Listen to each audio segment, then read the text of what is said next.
You wanna know which Zelda game is my favorite? Peter Pan.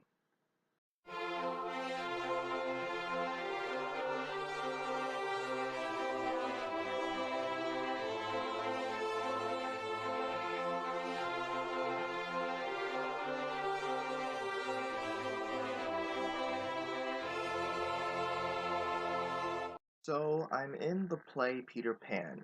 Yes, the play Peter Pan. It's more so leaning towards like the book than it is the musical or the Disney movie that everyone's pretty much seen. And so, well, I'm one of the pirates, by the way.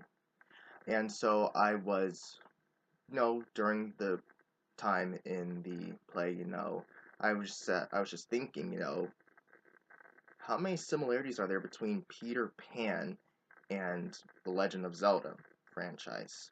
And aside from the obvious ones, there are actually quite a few that I thought were worth noting. And so that's what this video here today is about. So I'm not saying that, you know, Peter Pan is obviously a Zelda ripoff. I mean, after all, Peter Pan came out like decades before the first Zelda game, so we know it's not a ripoff.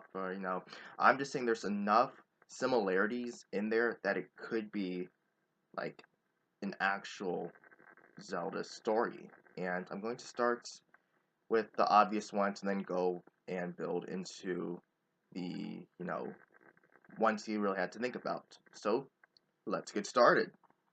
Peter Pan is Link, or at least one of the reincarnations of Link. That one's a pretty obvious one. And also, he wears green, Link wears green. That's pretty much obvious. He has a fairy, you know, the most popular one is Navi. Peter Pan has Tinkerbell, you know, that sort of seems to go hand in hand. They both have their shadows. I mean, Peter Pan only like encounters his briefly, but Link has encountered his a couple different times within the series and even on spin-offs. Wendy is Princess Zelda and Captain Hooks is Ganondorf, or at the very least Ganon, because Ganon has made appearances before without the personality or without Ganondorf, because the Ganondorf was released, years later, after, a couple, maybe 2 or 3 games later. So it's at least Ganon, we can confirm that. Now you could be asking, why, their names aren't the same, as the characters. Well, let me put it like this. In the Wind Waker, you Tetra was the disguise for Zelda. So that Wendy's actually another disguise for Zelda in the Peter Pan story. Now you could also be saying, well, what about Link, But that's not necessarily true because in each Zelda game, you can actually name your hero, and it turns out there are enough letter spaces to use to spell Peter Pan. If you don't believe me, watch this.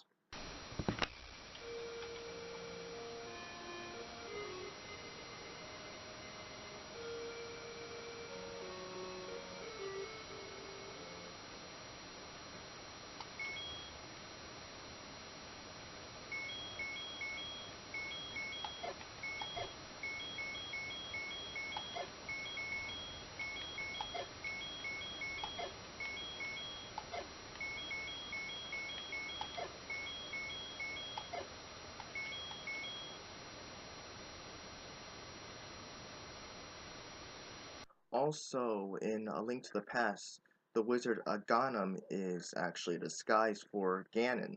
So it's clear that Hook can actually be another like disguise for Ganon in that sense too. And also, it's interesting to note that in like the plays and also in the movie, um, that Mr. Darling, Wendy's father, is the actors normally plays both Mr. Darling and Hook, so that can be like another, symbolic meaning how the villain is actually in disguise and it's close to the princess, like in you know, Ocarina of Time, where you see that Ganondorf is close to the royal family because, he's like serving them per se. I mean, using them to get his ultimate desires and goals, but he's close to them. So that also is another relationship. How, like Mr. Strong is close to Wendy through like blood connections, but how Ganondorf is close to Zelda through royal connections. So that's just another note that I spotted. Nana, the Saint Bernard, is sort of like Impa in a way. I mean, she takes care of Wendy and her siblings, just like Impa took care of Zelda. And even though it's actually in Ocarina of Time, Impa takes care of Zelda for a brief period of time before, the Dark Lord Ganondorf destroys the land and steals the Triforce. In Peter Pan, Nana takes care of Wendy and the kids for a brief period of time before Mr. Darling comes and, steals everything away, like the joy they have. So that's another character. As far as character wise, that those are all the similarities which I have seen so far in the story. Now I know some people might be thinking, but Zeracon, where's the Triforce? Where's Hyrule? Don't forget, in Link's Awakening, neither the Triforce nor Hyrule were featured there. And come to think of it, Zelda nor Ganon were there either. So it stands to make a point that this is another timeline where, neither of them are featured, and this is in a different world or setting, as it were. And because of the whole Neverland pirate theme, that's close to Wind Waker, because there were like sailors, and there was like a pirate like setting. You can go on a boat and go around different places. So that's another even though it's not like the traditional like medieval setting, it's close to the Wind Waker pirate setting, sailor setting. So there's that.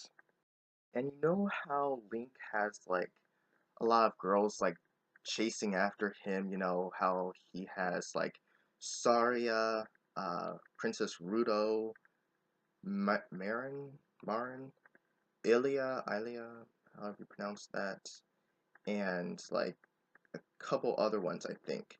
Tiger Lily is the same way, with Peter Pan.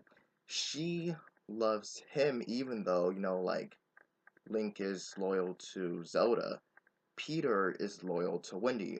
Well, that's different because, he's more he thinks of her, well, he thinks of her as his mother and saying how she'll be his mother. I mean, it's not the same thing, but you get what I'm saying.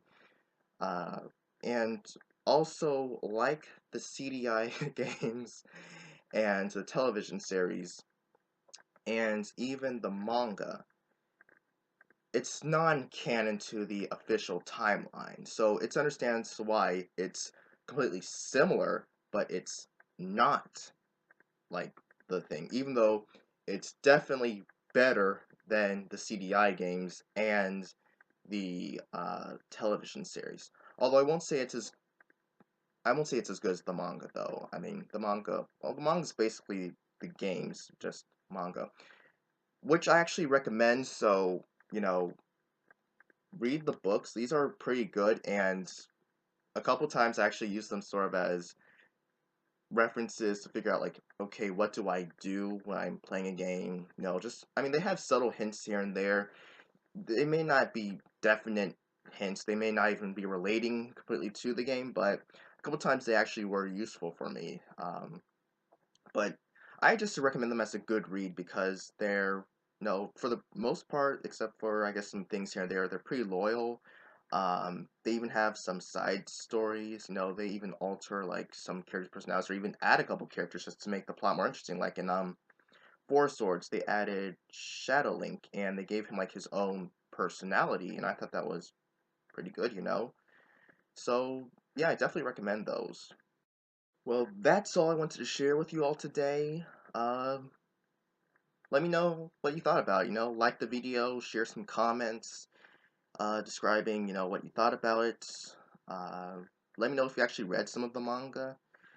Also, in the description box, there is going to be there is a code for the Monster Hunter 4 Ultimate demo. I got one and I got a bonus one. So if anyone wants it, it's there. So, first one who enters it wins. So enjoy that. You all have a great day. I am Xeracon, signing off.